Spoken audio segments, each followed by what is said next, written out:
First of all, y'all told me my fibroids were small and they wouldn't grow. Then they grew. Then they grew to a point where I had to surgically remove them. I surgically removed them, and I got my fallopian tubes blocked from the fluid from the surgery. She's my sunshine in the rain, my Tylenol when I'm in pain, yeah. Let me tell you what she means to me. Like a tall glass of lemonade. Hey, it's your squad. It is Heaven here, and I want to say Happy New Year to everybody. I have decided to finally have a second to give y'all the full run through of what I did and what I went through to have our baby girl, Mia Grace. Oh my gosh, she's like so perfect. She's sleeping, so I'm gonna keep looking at the monitor to see if, you know, she's doing well. If you're new to this channel, if you're new to our journey, my name is Heaven. My wife's name is Rita. We will make 10 years together this year and 7 years married. We have a 15-month-old. She'll be turning 16 months in a couple days actually, and it took 4 years to have her. When we decided to share our journey, we opened up the floodgates of a brand new community within a community already that were of other parents, same-sex couples, us, just like us, going through the same things and trying to have a child. And we've learned that sharing our story has opened up a lot of other people sharing theirs. And to this day, our baby's almost 16 months, and to this day I still get DMs and emails about what did I do exactly, what tea did I take, you know, what did I do to have Mia. So I said, oh my goodness, as soon as I get a minute, I'm gonna just really lay it all out. I'm sure there are people who probably wanted to ask me too, but was like, I'm not gonna DM her and bother her. But to be honest, I never mind. It is totally okay when I was in thralls of, I don't even know if that's a word, I just be making shit up for real. But when I was really deep into researching, it was YouTube videos that I came across, it was articles I came across, it was Facebook groups that I came across, and people who shared their story that helped me know what I can do and, you know, what I'm capable of doing to have a baby. So I'm gonna tell y'all what I did. So the first step. So at this point, Rita and I are married 1 year, and we said, okay, we want to have a baby, right? We married 1 year together, I think at that point 4 years, and we're like, okay, let's go see. She has always expressed from the very beginning she never wants to carry, never ever. It's not a dream, it's not a goal of hers. She don't want to do it. She don't want to experience pregnancy. She don't want to experience childbirth. There's nothing she wants to do. I was totally fine with it because I always wanted to experience pregnancy and childbirth and whatever comes with it. And although I was scared shitless, I was like, I just feel I want to experience pregnancy. So it worked out for us. We make an appointment, we go to the GYN together, they give me a sonogram, and they find 3 fibroids. Very small, not a problem. I start crying because I was aware of what fibroids were. So I started to cry, I got emotional. The GYN was like, don't, you know, it's okay. I have fibroids myself. It is common with Black women, and I have 2 kids. You know, it was no problem at all. I just probably had to be careful. I had a high-risk pregnancy, but you can get pregnant with fibroids. Oh, okay, that's great to hear. This is what I was told. Just drink cranberry juice. It will not grow. You'll be fine. I stock up on cranberry juice, and I drink it religiously. And I think that was kind of like September-ish, January, I found out that the fibroids grew immensely, dramatically large. And devastatingly enough, I was also told if I wanted to get pregnant, I had to remove them. So I'm like, but I thought they wouldn't grow, blah, blah, blah, blah. Yeah, this is how they look now. They have grown quickly. And in order for you to have a pregnancy, a healthy pregnancy, or I think it was like if you want to do IUI, I don't know what it was. I remember if you want to get pregnant, you have to remove these things. And that was kind of like the tone of the appointment. And I had to make the decision to have it. So I researched up and down and found out that I was eligible for an open myomectomy. My insurance covered it and I was able to do it. I scheduled it for March.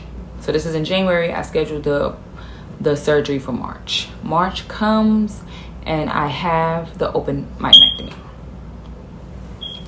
So I'm scared to death. I think I just woke my baby up. Okay, Mia is moving. So I'm trying to be loud for y'all, but I'm trying to be quiet enough for Mia. This is why we don't record, because it's so hard to record. Okay, so March of 20, I don't remember the date. The year, I don't remember the year. 2017? We got married 2016, probably 2017, probably 2018. I don't know. So it's March. I have the open myomectomy. It goes well. I remember being hella nervous, and then I prepared for it. We have it. I am getting the surgery done by one of the top fibroid surgeons in New York City, so I wasn't really concerned as far as like how good the surgery was going to go. I was in a really good hospital. I was treated amazingly, and I remember being sedated, and like I remember laying there and hearing the tools and stuff like that in the surgeon room, and then like, what the hell am I doing? Like, but I promise you, the only reason why I just was like, I have to do it is because I needed to get pregnant. Like I wanted to have my baby, so there was no way around it. And so I thought, and so I was just like, I'm gonna, whatever the outcome is gonna be. You know, I'm in God's hand. God's got me. And then I remember waking up and the surgeon was like, all done. My mom and Rita was there. They were waiting for me. I come out, I'm high, and you know, the recovery was so right. It was intense, but it wasn't like horrible. It wasn't the worst thing I've ever been through. And you know, Rita was able to be off work and take care of me, which was a blessing. I healed. I got a kind of scar going down, but for the most part, I'm like, okay. They told me I could wait 6 months to start getting pregnant, then I'm gonna do it, right? So I make an appointment 6 months with a fertility specialist, and they go, oh, first of all, it was like madness, like going from fertility doctor to fertility doctor to like where we felt comfortable, where we felt like they understood us, because being Black and being lesbians, I felt like the language and the things I remember one time we went to one person, they was like, oh, it's so interesting with the thing, something about our hair, and I had braids, she had dreads. It was just like, So we literally tried like 4 different fertility clinics. Finally felt like we couldn't find one that we was the most comfortable with. So the one we was comfortable the most, like the most with, we just went forward to the point where they was like, okay, well, we need to have, like, they saw a blockage and made an appointment to have that dye test to see if your fallopian tubes are blocked. And if one or both are blocked, then you can't do IUI, you have to do IVF. Now, IVF was like $12,000. IUI was like $1,200. So IVF was almost not an option. Or we would be saving it. I mean, it just didn't, it was like, IVF was like not, it was far removed from our brain, and insurance didn't cover it at that time. So we were hoping that my fallopian tubes weren't blocked, basically. Ended up going to one that was like far, all the way in Brooklyn, like at the bottom of Brooklyn, and he did the test, and I think it came back that my fallopian tubes were blocked. I believe both of them. And no dye was coming through. And I don't know if I'm explaining this right, but I remember I take the test, it didn't go through. I'm devastated. Oh, then we go to Brooklyn to a fertility doctor who they told us, okay, well, this is the case. So in order to unblock your tubes to get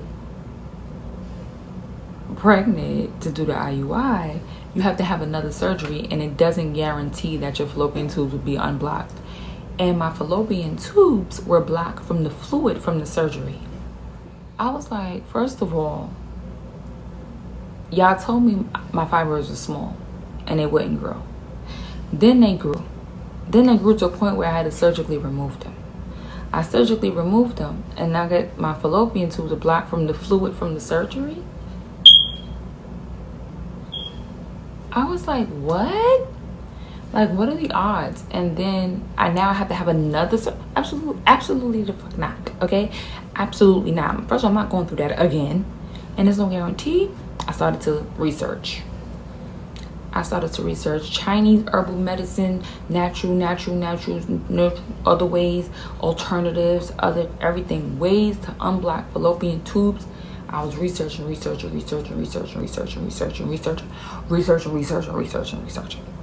And I found a Chinese herbal tea. So I found a Chinese herbal tea. I was basically researching natural ways to unblock fallopian tube. Natural ways. If it's tea, if it's acupuncture, if it's whatever I gotta do, I'ma just try all the ways. What is the harm, right? Anything is better than surgery. If none of these things work, then okay, I'll try the surgery. So I came upon a YouTube video, and they were saying that they took this Chinese herbal medicine. They took this powder, mixed it with a certain tea, and put it in there and drank it every morning for like 3 months straight. I ordered the tea, I ordered the powder, the whatever. And basically the functionality of all of the stuff was like herbs that cleans the fallopian tubes naturally. I researched every herb and every ingredient and saw that basically the combination between everything, with the combination of everything, works to clean the fallopian tubes. So when it comes to what I took, the Chinese herbal medicine, I took Serapeptase, Serapeptase, 120,000 SPU. Whatever powder that is, that's what I took. And I took it every morning before drinking tea. And the tea consisted of a scoop of one thing and a scoop of another.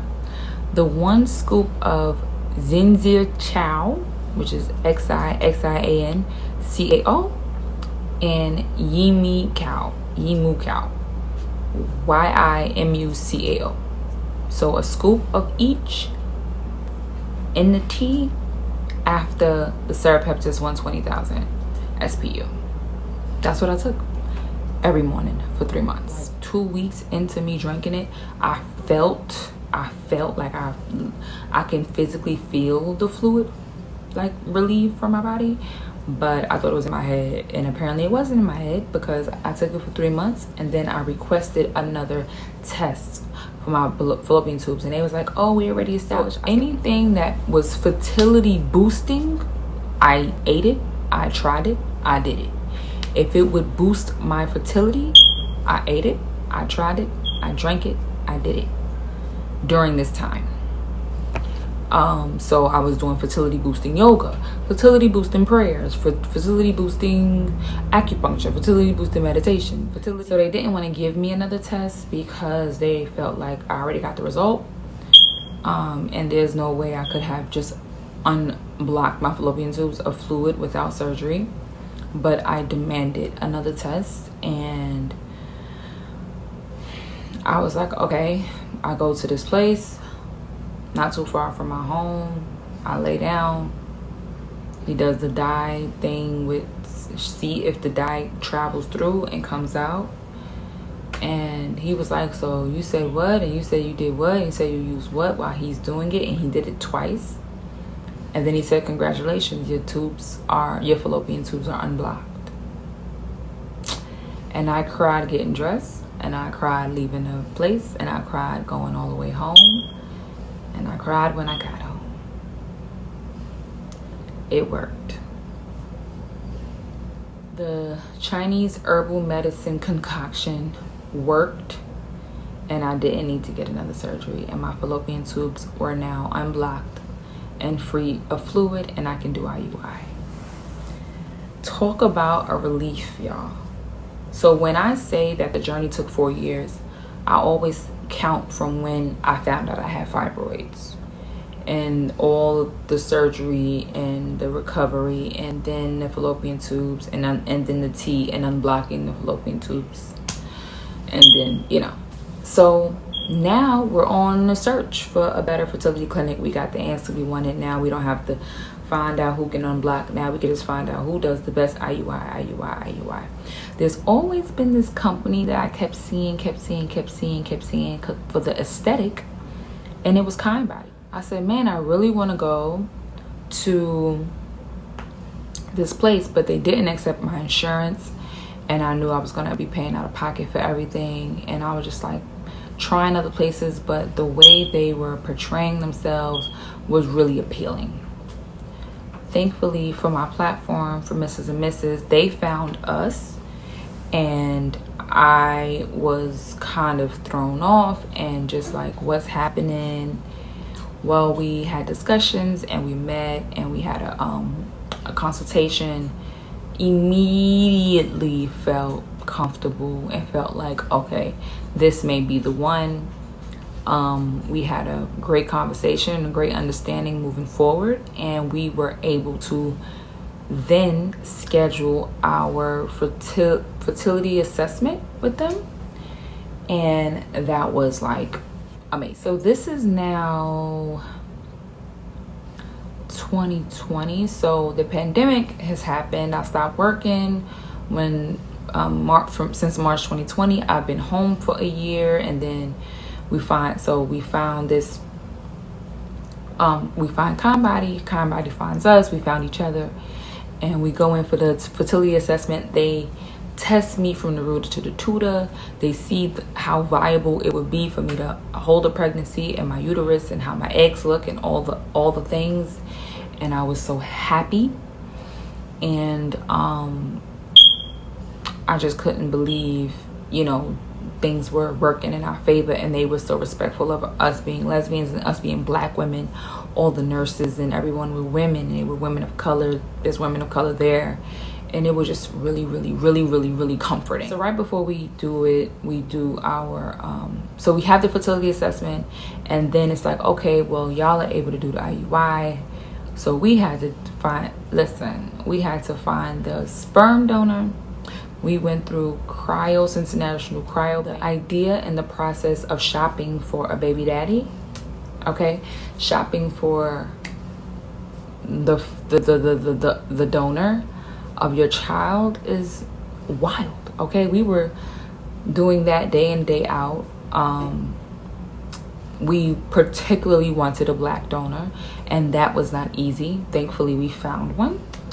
But it took a long time, and we wasn't really willing to waver on that. We didn't want our own personal decision is that we did not want a child of a race that we weren't culturally aware of. We feel like it's important to raise a child of a culture that we understand. So we understand Black culture and Ghanaian culture. So those were the donor perspectives that we were looking for only. We feel like it's enough to have two moms and to grow up having two moms, right? Like that's enough of whatever that's going to come with. But to have two moms and to be racially and culturally different than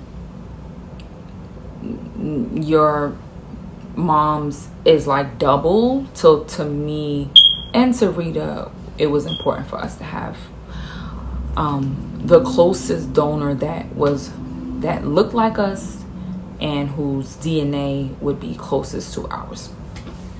if that makes sense. That was our decision. So we look. We came upon some prospects, and then there was one we came across, and he was perfect, handsome, perfect. And Rita looks at me and says, "Looks like he could be your brother." He's the one. So we found him. He African American. His parents is of another ethnicity, but it is of African descent. I don't want to say exactly where, but everything about him was perfect, and we had to see if we was compatible DNA wise, genetic wise, and we were. Kind body is cutthroat when it comes to genetics and DNA, and then I kept thinking, why is this such a big deal? But I understood why it was a big deal.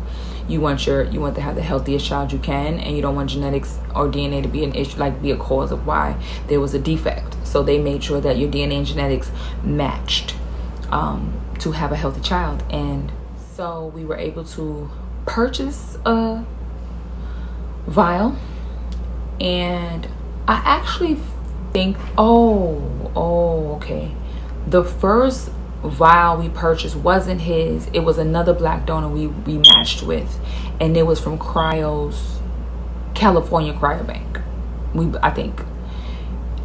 And that's how we did the first IUI. I had a certain amount of eggs. It looked good. Everything was great. I think I did acupuncture the day before. We prepared for it. We prayed for it. We did the IUI with the first donor sperm from California Cryobank with Dr. Brown at Kind Body. And we waited 2 weeks, the 2-week wait, the infamous 2-week wait, to see if the sperm connected. What we did during that 2-week wait was panic, was worry, was test prematurely. I didn't sleep. I was stressed out. The test was so up and down. I didn't know what it was. I researched, I was looking, I was reading, I was just doing the most. And we go in. I was feeling symptoms, didn't know what they was, looking into every symptom. Then we go in, we test. Dr. Brown was like, looks like it didn't really happen, but we're gonna try immediately right after. I didn't even think of the option being again right after the next cycle. Just do it again. I called Rita, she's at work, and I'm like, look, we cannot do this. It could just be me and you for life. And she said, absolutely not. We will have a boring life. Let's do one. The plan was to do 3 IUIs, and then we would switch to IVF, or we would take a break and then switch to IVF because it was mentally, emotionally, financially a lot. So the next cycle went right back into it. This time we did it with Injectifer, like we had injections kind of help us out, boost the hormones a little bit, produce more eggs or boost them, however they did it. We used a different sperm donor, which is the one that we used the one I just said, from Cryos International. Purchased that sperm, and then we go in. While this was recorded, while she's entering the vial, I'm praying, and then we relax. We don't test nothing. We took we used the 2 weeks, the 2-week wait this time as if we didn't even do it. We didn't stress, we didn't test, we didn't worry. I didn't research, I didn't look things up. I relaxed, I rested. I did the feet up thing when you first do it. I ate salty fries from McDonald's. I did all of the traditions, and then we went into Kind Body, and we tested, and I felt different because last time, the last 2 days of the 2-week wait, there were no symptoms. This time the symptoms had increased, but I didn't want to look into it. I didn't want to feed into it. So then we go test, we come back, we waiting for the call happens, and Dr. Brown says, congratulations. Right, babe? Now I believed in natural medicine because I just unblocked my fallopian tubes. So now I use that to keep that going when it came to getting pregnant, and that worked. Also during my pregnancy, I was just using natural things during my pregnancy, and now I implement natural things as far as like medicines and coughs and colds and remedies with Mia, with me and with Rita. I try to try natural alternatives for foods and medications, because I am a believer. You hear me? I'm a believer. So yeah, Dr. Brown tells us that we're pregnant. And we were pregnant. And that is our trying to conceive journey story. That was the 4 years. That was the ups and downs. That was the highs and lows. One look at you, my whole life falls in line. I prayed for you before I called you mine. Oh, I can't believe it's true sometimes. Oh, I can't believe it's true. I get to love you. It's the best thing that I'll ever do. I get to love you. It's a promise I'm making to you. Whatever may come, your heart I will choose. Forever I'm yours, forever I do. I get to love you. I get to love you. Twinsies! Twinsies! No, Bubba. No, you big girls.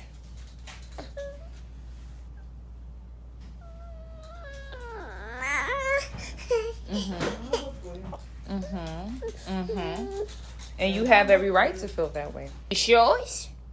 Those cute yours. I like those. Those cute yours. Get kids.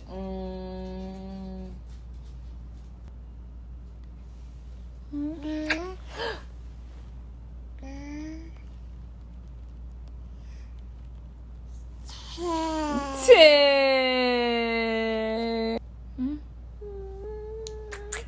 I love you. Mine. Mine.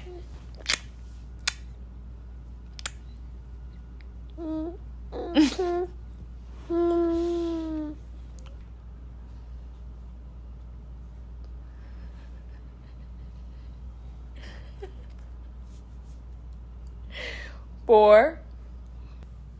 I just want to rock. Yeah. You don't want to rock, body. I stop to close my eyes. She's exactly what I need.